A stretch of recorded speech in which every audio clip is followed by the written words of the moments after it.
So, to give a brief introduction, as I told you that day, so I'll be talking to global leads on different topics, and I got to know like your profile on LinkedIn and thought I had some research and thought like you will be also a good fit if I can get that valuable opportunity to connect with you. So, uh, to start off with, I warmly welcome you as my guest today to my tech YouTube channel. So, uh, your name goes as Ambassador Terry Earthwind Nichols, right? Huh? Your name Harry? goes as, yeah, your Yes. name goes as Ambassador Terry Earthwind Nichols. So, Uh-huh. yeah. So as I got to know, you are a vision and business strategist, international speaker, and the creator of the groundbreaking CR process, which has been helping thousands across the globe to overcome imposter syndrome, self-sabotage, likewise. And also, you are a top thought leader and author. I can see a lot of things related to that leadership and the author writings as well. So it's a privilege to have you here, sir. So I thought of starting with the philosophy why behind the work. So your tagline like is like that I can say discover how to stop imposter syndrome in one easy step. And can you reveal that what step is that, and is it the mental shift, a specific question, or some actions we have to take, someone has to take?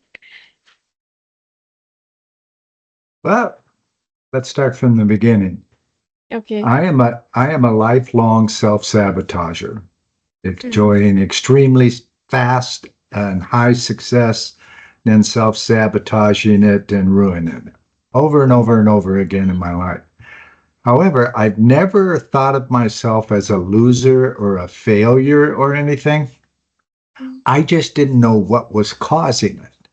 Mm. And finally, back in 2009, I was helping someone over Skype, and an idea came to mind about using the five senses to review a memory rather than have the person tell me about the story of a memory. And what it did is it short circuited the the memory recall deflection. And over a course of about 3 months, we were able to find a childhood occurrence of high emotional value that was triggering her the rest of her life, schizophrenic tendencies, all types of things.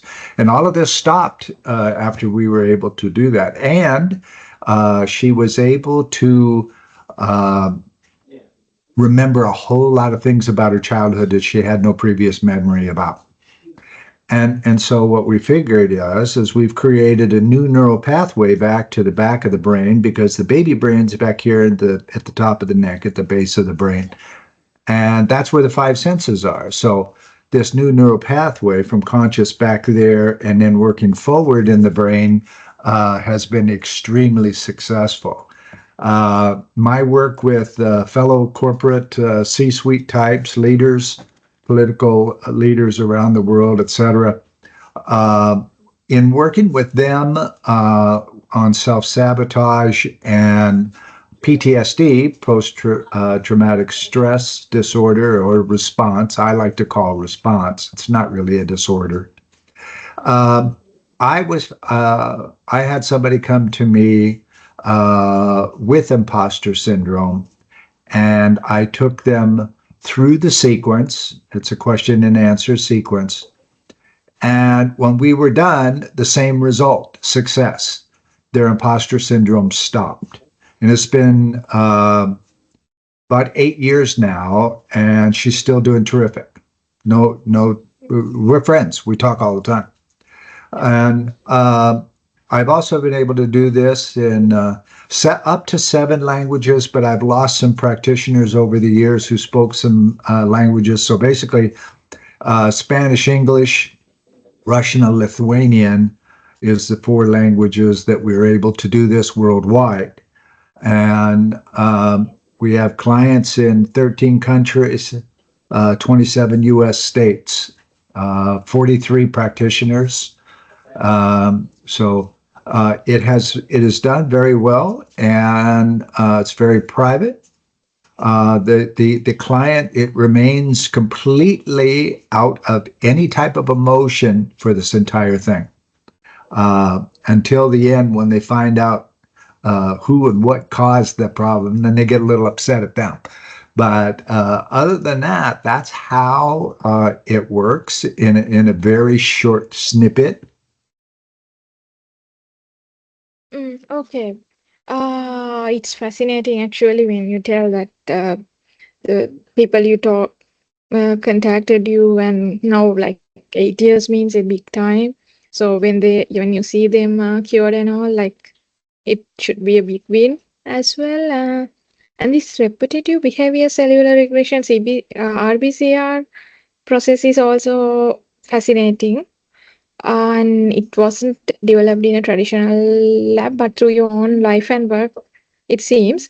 So, what was the catalytic moment or the series of events that led you to discover this kind of a unique approach to healing? You broke up. I didn't hear the last part of that.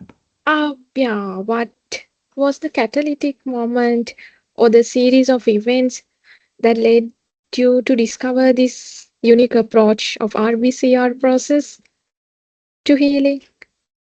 Right. Well, helping this lady um, back in 2010 now, I guess, 15 years ago.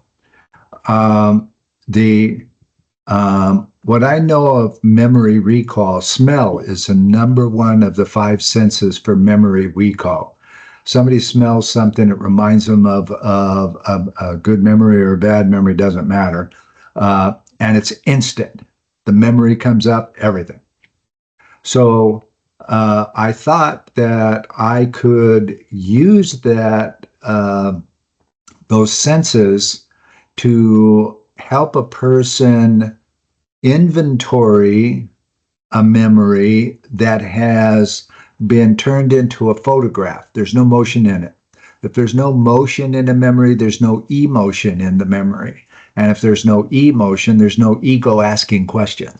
Okay, so the person remains perfectly present with what's going on and the questioning. Their eyes are closed, so they're not distracted. We found very early on that being in the same room with a person was distracting, because centrally they know you're in the room. However, if we're like you and I are right here, you're able to cut that energy off. So the person is perfectly in her world, or he, and stay that way for 2.5, 3 hours. When we finish up, usually the client doesn't realize that long of time actually went, because it seems like it went pretty fast. And through developing this further with my business partner and wife, Linda Vetras Nichols, we were figuring, she brought the science to this. And so between us, we have created and developed a system, the RBCR system, with a 97% success rate through the first year, which is amazing, okay? Because we're talking about the mind here. We're not talking about surgery, right? So it has been very successful, and we're very excited. I'm often quoted as saying, if I could do an RBCR session first thing on Monday morning, I'd be in great shape for the week, because it's just so rewarding and exciting to help somebody find something that's lost back there that controls their repetitive behaviors. Mhm. Yeah, got your point. And the mechanism, like for our anyone who's new to this topic, how do you explain in simple terms how this RBCR disconnects a deep-seated pattern like self-sabotage or a traumatic memory, and what's actually happening in the process? Like, I want you to give a more generalized answer to anyone new to this topic. Well, we start out by setting up the brain to receive the questioning and have them close their eyes, relax, go to that place of inner calm where everything is just fine. And then I say, there are no good memories, there are no bad memories. They're simply memories. That reduces the emotions. Okay. Now I'd like you to go to a memory that you remember often, usually with friends and family, where it's not a bad memory, it's not a good memory. You just like to talk about it. Oh, Yasumi, remember when we did, okay? Those type of memories, keeping your eyes closed. But when you get there, I want you to freeze frame it into a photograph so that you're just looking at a photograph of this memory recall.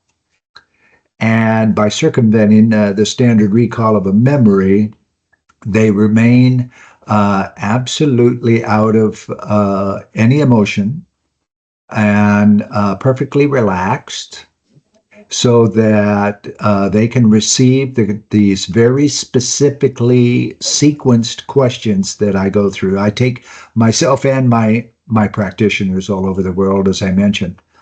And by doing that, we start out with a neutral memory. There's no, it's very easy to shut the emotion off on. And then we go back further in time and back further yet for a third memory. Excuse me, let me get some water. So the sequence is designed to take a memory and break it down into an inventory using the five senses. And what we as practitioners are doing while we're going through that, we're looking for missing, odd, or can't be remembered information that should be present in that memory very easily. Okay. And the variables there are endless. But what it does for us, it gives us some indicators of where we're possibly going to end up. Or, a lot of times a person suffers all the way through their life after witnessing, just seeing something very emotional as a very young child. I had a recent client, 3 months old, sitting on her front porch with her mom and dad. Across the street at the end of the yard, a little puppy got run over by a car. And she had no language skills to tell mom and dad what she just saw. Started crying. What does mom do? Pick her up. No, it's okay. It's okay. What's the matter? Okay, it's about. And it became an amnesic event because she didn't know how to categorize this very emotional situation. And when we got back to that memory using the sequence, we were able to have her see the face. You'd be surprised how accurate your memory is when you're fully present. See the face of the driver of the car and chew him out for ruining her life for 46 years because he didn't even stop. He just ran the puppy over and just kept running going. So, and that's not an assault. That's not, there are assaults. There are a whole lot of different things that help in that. We call this memory a high emotional value memory because it's not just assault upon the person, the client.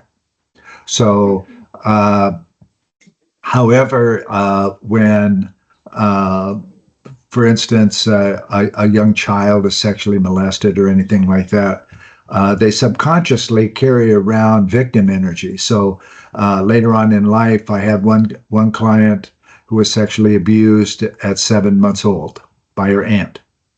And she subsequently got raped 3 times in high school, right? And once in the army after she left and went into the service. So that victim energy just kept repeating itself. And then after we found out what happened and how it went, neutralized it, she doesn't carry that energy anymore. In fact, before this happened, she could not look somebody in the eye at all. She could not engage with somebody. It was impossible. Now she speaks on the national stage. She walks right up to people and looks them in the eye and says, "Hi." Okay. So that original personality gets to be reborn. We're all born with an already established personality, and as we age, we become witness to various stimuli out in the world and how we will act and react to that stimuli. Okay? And when we get that original personality back, the world is really a cool place. Yeah. Nice to hear from you about that RBCR as well. And now from internal healing to the external leadership, I can see you are working with many achievers and CEO levels. Why should a profit-driven executive care about this soft issue like imposter syndrome in their leadership team? And what are the tangible ROI for a company that invests in this inner work? We all need inner work. Okay? There's a saying, you cannot give what you do not have. So a person who does not have love for themselves cannot get love to other people. Ask anybody who's been married 2-3 times. Okay? They have issues. So when the results of the CR 30-day process, CR process, it gives them the ability to become present with yourself, because there's going to be more emotional situations happen in your life. That's just the way it is. We're emotional units. So the key, though, is we teach them how to pattern themselves that when they do trigger in a highly emotional way, they can get out of that trigger in 3 to 5 seconds with a special 3-question sequence. Okay? So they're able to control those situations, because we all get extremely happy. That's good news.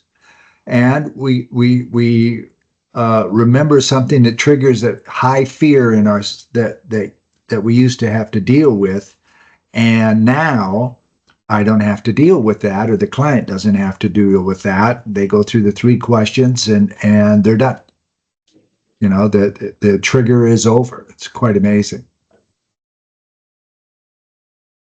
Okay.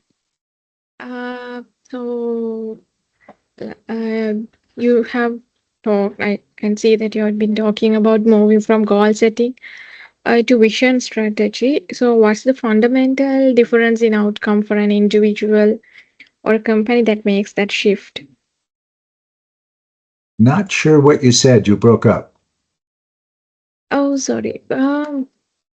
So you have been talking about moving from goal setting to vision strategy. Uh-huh. So what's the fundamental difference in the outcome when we compare for an individual or a company that makes that shift? Well, presence is the point where manifestation becomes action. Manifest is to bring to life or to see a problem or whatever. So when your intuition goes off, honor that, because intuition is you on a deeper scale. And by being present with what your intuition is trying to tell you, almost every single time in my lifetime, when I'm perfectly present with this this hit I'm getting on a situation, the hit is correct. Okay, it's not a good idea, or it's a good idea. Okay. Mm. Now, when your intuition acts up, it's usually not a good idea that it's acting up to. It's going to be excited for you if something is good for you and you're about to make a decision to say yes, then you're excited. If you're about to make a decision on something and it's bad for you, your intuition goes off. It's like, oh, think about this. This is not, from a deeper part of Terry, this is probably not a good idea. Honor that. So I do, you know. And intuition is a wonderful safety check. If you are not present in your life, though, intuition doesn't know when to turn on or turn off.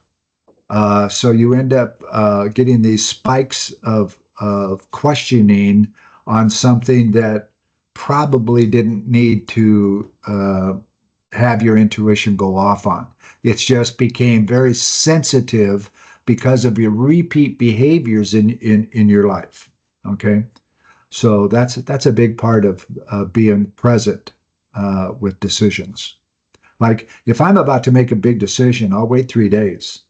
That upsets a lot of salespeople, but I wait 3 days and I know in 3 days my best decision is the one I'll make at that point. Mm. Right? Yeah. So let's talk about your consortium model. That idea of a POD specialists guiding executives is unique. How does I'm sorry, addressing? I'm sorry, Oh, Yasumi, you broke up. okay, sorry. I want to talk about your consortium model. Go ahead. Consortium model. So the idea of POD of specialist guiding executives is unique. How does A, spe- addressing a lead? How a, does addressing a a lead? specialist? Yeah, specialists guiding executives Uh-huh. is unique. So how does addressing a leader's inner world directly improve their ability to set a Mhm. powerful vision and ultimately achieve the outer business results? Yes, I'm a recognized top 10 thought leader in business strategy around the world. My ability to step back from my client and see the world or the situation from the perspective of a customer, not a fellow executive per se, gives them insights that they can use successfully. Like I mentor executives and politicians. And in doing so, there's some coaching involved, but it's not really called myself a coach. Uh, my breadth of experience in the world really comes to the fore to help people who are running companies who want to take their selves and or their companies to the next level or even higher than that. I give them almost a sit down and talk with dad talk, where I will respond to them based on my knowledge of the world and the subject, not based on what I want to coerce them into doing. I want you to do this, so I'm going to talk you into doing it. I don't do that. A mentor is a person that let's say you come to me with an issue or a problem or an idea for your podcast or anything. I will give you feedback based on what you've said and what I know about what you're doing.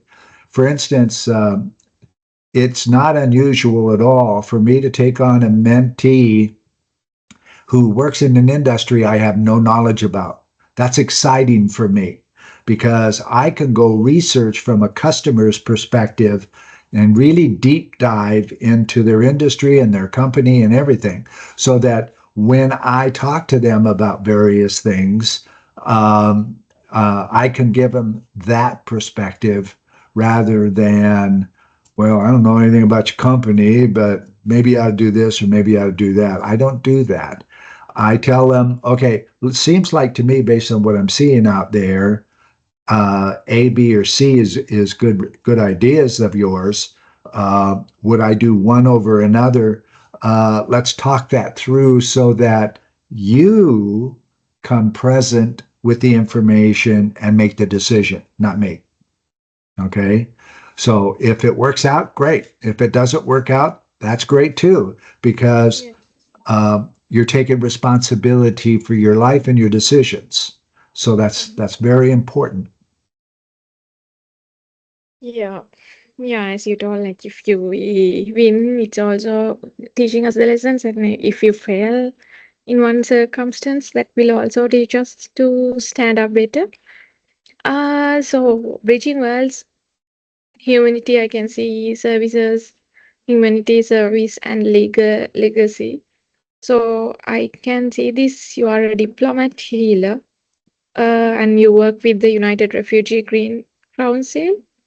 How does your role as a diplomat for global peace connect to your work as a healer for internal conflict? And is world peace impossible without individual peace? I think I understand the question. How do I use the internet for my business? I don't travel so much. COVID Mm, put me on LinkedIn. Okay. Before mm, COVID lockdown here in the US started, I barely worked LinkedIn. Majority of my clients and the people who want me to speak for them were on Facebook. So had to expand that because I no longer am speaking from the stage. Within 3 or 4 days, all of my stage speaking contracts were canceled, right, for COVID lockdown. And so my then mentor, um, I've always had mentors, said, well, okay, so what are you going to do about that? And I said, well, I'm not completely sure. And he says, look, you got the face and voice people like to hear and listen to, okay, see and listen to. Get on video and get on LinkedIn and show your genius. And I said, you know what, that'd be fun. So that's what I did. And I've been very active since. Now, when lockdown began, I had 1,780 followers on LinkedIn. I now have 43,600 something. So it is built very nicely. After lockdown, LinkedIn was the source for me to speak internationally 3 times over the last 18 months. mm, So that switch, you're just changing gears. It's not like, okay, life's over. I can't go out and speak. Well, yeah, you can, just in a different way. When lockdown was happening, I spoke online 3 or 4 times, couple of 300 people on the show. One time, 1,125 people were on the show. It was a full worldwide association was watching. So, and that was exciting because I didn't know it until afterwards how many people were on there. So I had fun with it. It was very exciting. mm. Yeah, I can also see that you have a big community in LinkedIn as well as in other social networks. And your work with the veterans to end this suicide crisis is deeply moving. And it's something major we need to address in the society as well. How can the principles of the CR process be applied to help large organizations or communities to heal from collective trauma or stress? I highly recommend it. It's been my baby since the year 2009. We have different programs available, like our business consulting agreement offers the company. We haven't done a community yet per se, but it offers the company practitioners to take senior people through the CR process to, because clearly over 70% of senior executives worldwide right now suffer or have been diagnosed with imposter syndrome. So this will neutralize that and get the board and different people in the company back to that beginning personality without the distractions. And it works, People in the company, when somebody's gone through the CR process, they'll see them and they'll walk up to them and they'll go, "Hey, did you do that CR thing? You really changed. What's going on?" Right? Gets around. You don't even have to tell anybody. They know it. Okay? You have that confidence. You have a change of appearance, So building it in a community is what we're doing now. We're expanding as far as we can around the world so that this can be accomplished everywhere. And it's, you do it online, it works the best. Even in recent times, I had a practitioner do a one-on-one in her office, and she had all kinds of problems with that because the person was just not able to get out of the fact that she was sitting in the room with her. It was making her nervous. But they split, got online, boom, got through it, no problem. So it's very important for it to be online. We don't recommend to any of our practitioners taking somebody on one-to-one unless they talk it through with me first. Okay, so I can see you as an author. You have written so many books, like from Words I Walk With to Winning the War for Talent. So if someone could only read one of your books to understand your core message, which one would it be and why? So I know that both means all the books will be giving good advices, and for us, for the beginners like us, very insightful things to get. So yeah, I want to know about you, that background as well. Right.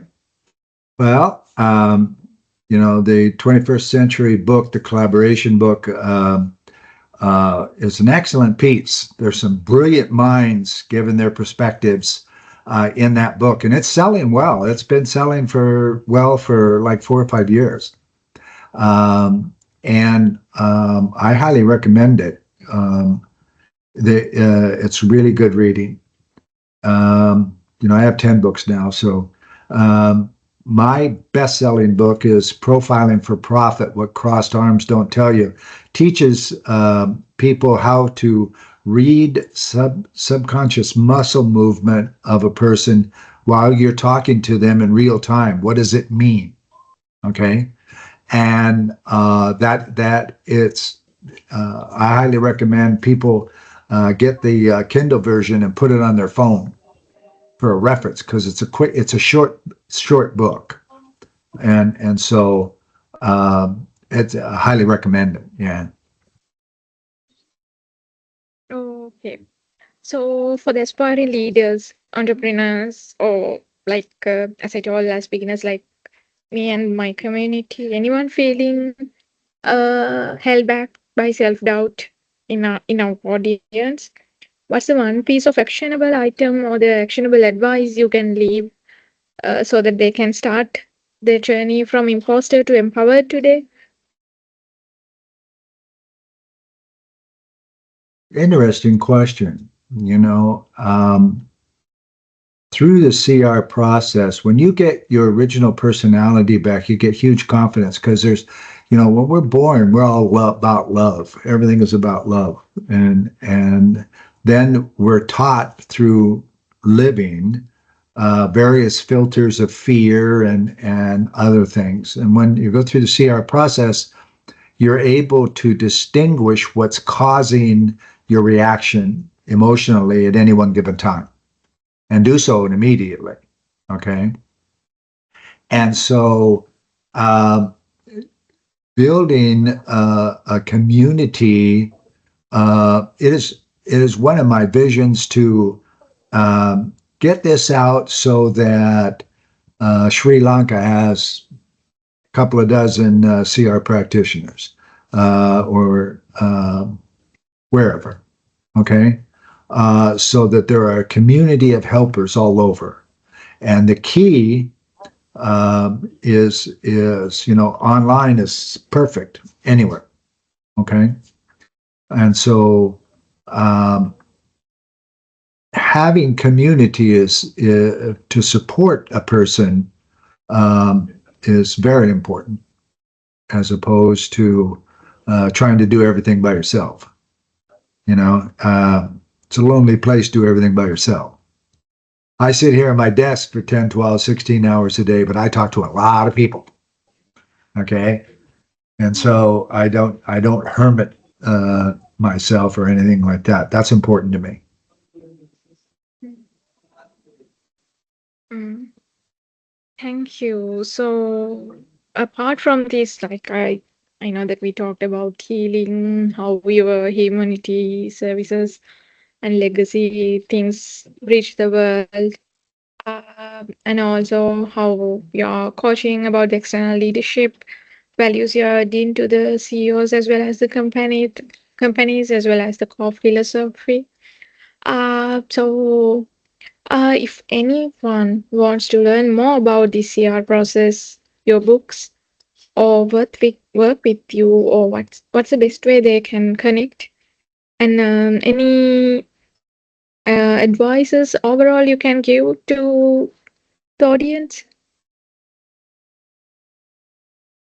Go on a search platform and search Ambassador Terry Earthwind Nichols. There's one in the world. Okay. And you can find out everything about me, about the CR process. Um, that's the best way to do it. And ladies and gentlemen, please put Ambassador Terry Earthwind Nichols, because there's about 17,000 Terry Nichols in North America alone. So it's important to put the whole thing. Excuse me. I don't know what's with my throat. Yeah, take your time. But that's the best way to do it. And then they can go for people who want to deep research the white papers that we've done on it and things like that. You can find them on our website, evolutionaryhealer.com. And for those who just want to get the highlights, a search platform will give them to you. So yeah, that's the easiest way to do it. Okay. Okay, those are the main things I wanted to know. So today's discussion was more fruitful and more insightful. There's a lot actually. I know that there's a lot. I think I can connect with you, planning few more discussions in near future as well. Maybe specific to one topic and likewise, since today I wanted to get an overall idea and to give my audience what your profile is, what the values you add into the world with your findings, with your work and everything. So yeah, that's all for today, sir. So I am grateful that you accepted my invitation within a very short period of time and you gave a quick time slot. And for that flexibility and all, thank you very much. A huge respect for that. Yeah. So yeah, thank you for joining me today. Well, thank you very much for So inviting me. I enjoyed it, and I hope your listeners got something of value out of what I said at some point.